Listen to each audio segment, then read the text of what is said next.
Say afternoon.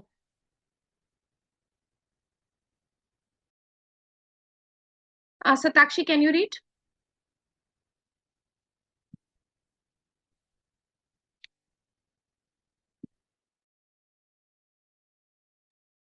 Execution of Java program. Java is a high-level language, so any program written in it must first undergo a two-step conversion to a machine-level language. Any Java program is initially translated into bytecode, a type of machine-independent code.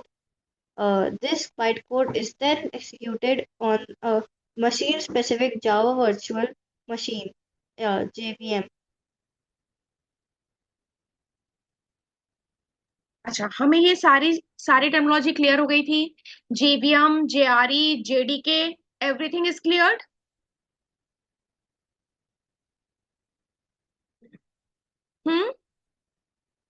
Clear है सब? ठीक है। तो अब हम आते हैं कि what is the process of execution of Java program. We know that Java is a high level language, so any program that is written in the Java, it will undergo in two step conversion to machine level language. जो हमारी जावा की file होती है उसका extension dot जावा होता है, वो compiled होती है, बाइट कोड में कन्वर्ट होती है। बाइट कोड के पास जो फाइल होती है उसका क्या एक्सटेंशन होता है? Dot class. ठीक है। उसके बाद देन वो जो बाइट कोड होता है वो प्लेटफॉर्म इंडिपेंडेंट होता है, उसको हम कहीं पे भी लर्न करा सकते हैं। फिर वो बाइट कोड हमारा एग्जीक्यूट करता है। अब सबसे पहले आते हैं, सबसे पहले हमारा प्रोग्राम जो जावा का सोर्स कोड होता है that has to be compiled. तो यूजिंग अ कंपाइलर हम सबसे पहले कंपाइल करते हैं जो भी कोड हम लिख रहे हैं जावा में, जावा की फाइल में, जावा का जो सोर्स कोड है that has to be compile. तो कंपाइलर क्या क्या काम होता है, पढ़ना सताक्षी आगे। Using a compiler. A compiler is a computer program that converts high-level program instruction into machine language. This एक program सेकेंड रुकना, reads the source code. एक सेकेंड सताक्षी रुकना। हाँ, अथर्व और अर्णव मुझे भेज दो बेटा जो किया है। Will check and discuss in the next class. Okay ma'am. हाँ बेटा सताक्षी। मैम मेरी। हाँ हाँ श्योर। Bye ma'am. बाय बेटा। हाँ Satakshi. This program reads the source code, decodes it instruction by instruction into machine-readable bytecode, and then provides a machine-independent Java file that can run on any machine, like Windows, MacOS, and Android, with the help of a JVM. Some of the commonly used Java compilers are Javak, an official Java compiler, the GNU compiler for Java, GCJ, the Eclipse compiler for Java, ECJ, and JIX.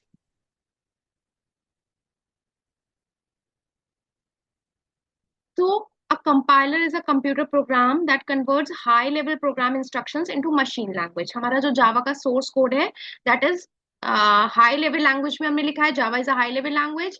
हमने code अपना Java में लिखा है, that will be converted into machine language by the help of compiler.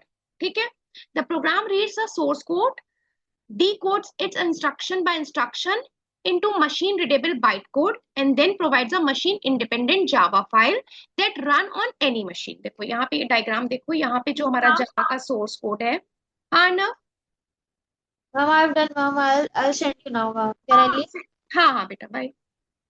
Bye, ma'am. Thank you. Java का जो source code है that has to be compiled with the help of compiler. ठीक है। Then it will be converted into Java byte code, जो कि हमारी क्या है, मशीन लैंग्वेज है, मशीन लैंग्वेज है। ठीक है। इसमें कन्वर्ट हो गया। अब इस फाइल को हम ना कहीं पे भी ले जाके रन करा सकते हैं, क्योंकि that is written in the machine readable byte code होता है, जो मशीन उसको रीड कर सकती है। So this is machine independent Java file. हम इसको कहीं पे भी ले जाके किसी भी सिस्टम पे, किसी भी ओएस पे रन कर सकते हैं, जैसे कि विंडोज में, मैक ओएस में, एंड्रॉइड में, with the help of JVM. JVM हमें चाहिए होता है, जेवीएम हम इंस्टॉल कर लेते हैं और ये बाइट कोड हमारी किसी भी ओएस पे, किसी भी सिस्टम पे रन हो जाती है। Some of the commonly use Java compilers are Java C. Java C जो है वो ऑफिशियल कंपाइलर है, इसको हम जावा सी कहते हैं। देन इसके अलावा भी बहुत से कंपाइलर्स हैं, जीएनयू जिसको जीसीजी जे कह रहे हैं, Eclipse compiler for Java, ECJ and Jikes. The JVM acts as a runtime engine to run Java application. It runs the Java code. It provides a runtime environment in which Java bytecode can execute it. JVM are available for platforms like Windows, macOS and Android. अब यहां से JVM का काम शुरू होता है। ठीक है, JVM जो है इस बाइट कोड को रन कराता है किसी भी OS पे, किसी भी प्लेटफॉर्म पे। It can run the Java code. ठीक है, इसीलिए ये फाइल जो होती है हमारी डॉट क्लास एक्सटेंशन की फाइल होती है। The Java compiler first compiles the program into machine independent byte code which is then executed by the JVM, a platform independent interpreter to produce the final output. तो अब ये हमें पता होना चाहिए कि जो जावा है यहाँ पे हमारा कंपाइलर भी चाहिए और हमें इंटरप्रेटर भी चाहिए, दोनों काम करते हैं। हमारी फाइल जो है यहाँ पे कंपाइल्ड हो गई, ये मशीन लैंग्वेज में आ गई। अब जो है जेवीएम की हेल्प से इट विल रन। ठीक है, ये रन करती है। रन करने के लिए क्या चाहिए, यहाँ पे इंटरप्रेटर चाहिए होता है, platform independent interpreter to produce the final output. ठीक है, फाइनल आउटपुट हमें मिल जाता है। क्लियर, समझ में आया? कोई कंफ्यूजन हो तो बताओ मुझे। श्योर, क्योंकि ये पूछा जाता है process. Execution of Java programme is very important. ये डायग्राम भी आया हुआ है एग्जाम में। ठीक है, रक्षिता कुछ समझ में आया? Yes, ma'am. अब आते हैं ऑब्जेक्ट ओरिएंटेड प्रोग्रामिंग, ओप्स, जिसके अंदर में जावा, सी प्लस प्लस ये सारी लैंग्वेजेस आती हैं। They are following the concept of oops.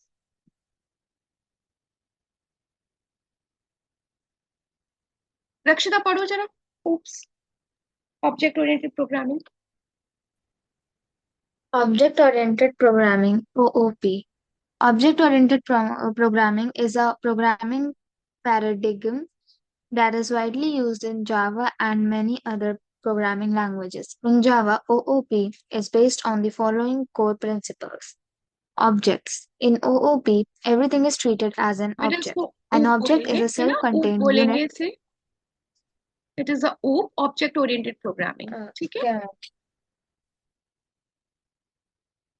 An object is a self-contained unit that represents a real-world entity or concept and contains both data, attributes, and the methods, functions that operate on the data. Objects are instances of classes. Classes. A class is a blueprint or template for creating objects. A class defines the structure and behavior of objects in Java. Classes are used to create objects by defining their attribute and methods. Consider a real-world scenario of a factory producing cars. Think of a car class as a blueprint or template for manufacturing cars in a factory. This blueprint defines what each car should have and how they should behave. In the class, you specify attributes, make, model, year, and methods, start and stop, that all cars produced from this factory should possess. Use the prototype of a car, you can create many objects that possesses the attributes and methods of the car classes. अच्छा देखो, अब oops जो है उसके कुछ principles हैं जिसके ऊपर बेस्ड है ओप्स, ऑब्जेक्ट ओरिएंटेड प्रोग्रामिंग। कुछ प्रिंसिपल्स के ऊपर बेस्ड है, जिसमें सबसे पहले आते हैं ऑब्जेक्ट्स एंड दूसरा क्लासेस। ऑब्जेक्ट्स क्या है? ऑब्जेक्ट्स एक रियल टाइम एंटिटी को कहते हैं, एक रियल वर्ल्ड एंटिटी को कहते हैं। जैसे कि कोई भी ऑब्जेक्ट हो सकता है आपके आमने सामने, बॉटल है, मोबाइल है, कार है, anything that is a object. कोई भी real world entity is called a object. और each object has some attributes और फंक्शंस। जैसे हम कार का ही एग्जांपल लेते हैं, suppose car is a object, so it has some attributes, attributes मतलब उसकी कुछ कैरेक्टरिस्टिक्स हैं, ठीक है। जैसे कि क्या कैरेक्टरिस्टिक्स हो सकती है कार की, वो किस कलर की है, किस मॉडल की है, किस मेकिंग ईयर क्या है, ये उसके क्या हो सकते हैं, एट्रीब्यूट्स हो सकते हैं। कितने सीटेड है, 5 सीटर है, 7 सीटर है, ये सब क्या है, ये सब उसके एट्रीब्यूट्स हैं, कैरेक्टरिस्टिक्स हैं एक कार। और दूसरा उसका आता है मेथड्स, वो उसकी फंक्शंस क्या है, मेथड्स मींस फंक्शंस, उसके फंक्शंस क्या है।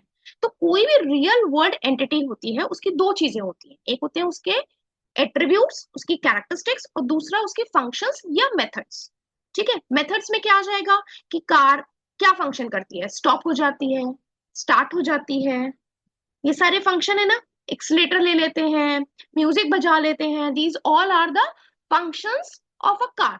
तो हर रियल वर्ल्ड एंटिटी की दो चीजें होती हैं, एक उसके एट्रीब्यूट्स होते हैं या कैरेक्टरिस्टिक्स होती हैं, दूसरा उसके फंक्शंस या मेथड्स होते हैं, फंक्शंस को मेथड्स भी कहते हैं, ठीक है।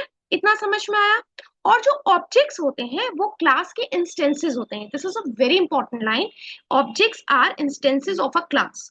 मतलब अभी हम क्लास पढ़ेंगे, उसके बाद बताएंगे कि उस क्लास का ही हम ऑब्जेक्ट बनाते हैं। क्लास क्या होती है, क्लास होती है एक ब्लूप्रिंट या टेम्पलेट। एक हमने सपोज हमें एक इनविटेशन कार्ड बनाना है, ठीक है, रक्षिता को भी बनाना है, शौर्य को भी बनाना है, अक्षत को भी बनाना है, एक इनविटेशन कार्ड बनाना है। तो हमने एक टेम्पलेट उठाया, ठीक है, एक टेम्पलेट उठाया, उसको रक्षिता ने भी कस्टमाइज कर दिया, शौर्य ने भी कर दिया, अक्षत ने भी कर दिया। टेम्पलेट एक था लेकिन उसके 3 वर्जन्स बन गए, समझ में आया। एक टेम्पलेट को 3 लोगों ने यूज कर लिया, रक्षिता ने भी, शौर्य ने भी, अक्षत ने भी, ठीक है। तो वो जो टेम्पलेट है वो क्लास है, और उसको यूज करने वाली रक्षिता, शौर्य और अक्षत ऑब्जेक्ट्स हैं, ठीक है, जो उस क्लास के ऑब्जेक्ट्स हैं क्योंकि वो सेम क्लास यूज कर रहे हैं, ठीक है। अब क्लास में क्या होता है, क्लास में हम डिफाइन करते हैं एक स्ट्रक्चर और बिहेवियर ऑफ द ऑब्जेक्ट। मतलब कोई भी ऐसे कार है, कार इज अ क्लास, ठीक है। तो उस कार की जब हम क्लास बनाएंगे तो उस क्लास के अंदर हम क्या रखेंगे, उस कार के कुछ एट्रीब्यूट्स रखेंगे और उस कार के कुछ फंक्शंस रखेंगे। तो क्लास में हम ये डिफाइन कर देते हैं कि किसी ऑब्जेक्ट के क्या एट्रीब्यूट्स या कैरेक्टरिस्टिक्स होंगे और उसके क्या फंक्शंस होंगे। ये बना के हम एक टेम्पलेट बना लेते हैं, एक ब्लूप्रिंट बना लेते हैं जिसको हम क्लासेस कहते हैं। फिर उस क्लास के हम ऑब्जेक्ट्स क्रिएट करते हैं, जैसे कि उस कार का हमने एक ऑब्जेक्ट क्रिएट किया, कार 1, कार 2, कार 3, कार 4, ऐसे multiple objects we can create. लेकिन वो सारी कार 1, 2, 3, 4 सारी कार्स क्या यूज कर रही हैं, सेम क्लास यूज कर रही है, मतलब सेम टेम्पलेट यूज कर रही है। जैसे कि ये कार क्लास है, इसमें हमने ये एट्रीब्यूट्स दे दिए और ये मेथड्स दे दिए। अब कार 1 के लिए भी एट्रीब्यूट्स हैं और ये मेथड्स हैं, कार 2 के लिए भी ये एट्रीब्यूट्स हैं, ये मेथड्स हैं, कार 3 के लिए भी ये एट्रीब्यूट्स हैं और ये मेथड्स हैं।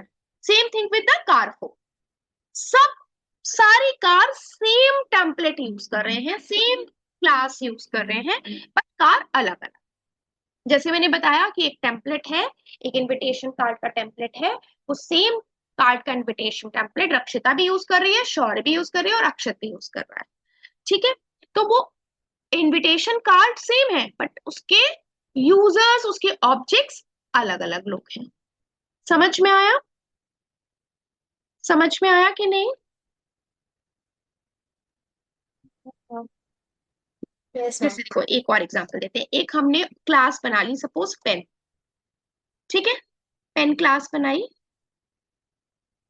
क्लास पेन, ठीक है। अब क्लास पेन के अंदर हमने दे दिया पेन के कुछ एट्रीब्यूट्स, जैसे कि पेन जो है वो किस टाइप का है और पेन किस कलर का है, ठीक है। फिर हमने उसके कुछ फंक्शंस दे दिए, क्या फंक्शन दे सकते हैं, पेन के लिए हमने बना लिया एक राइट फंक्शन,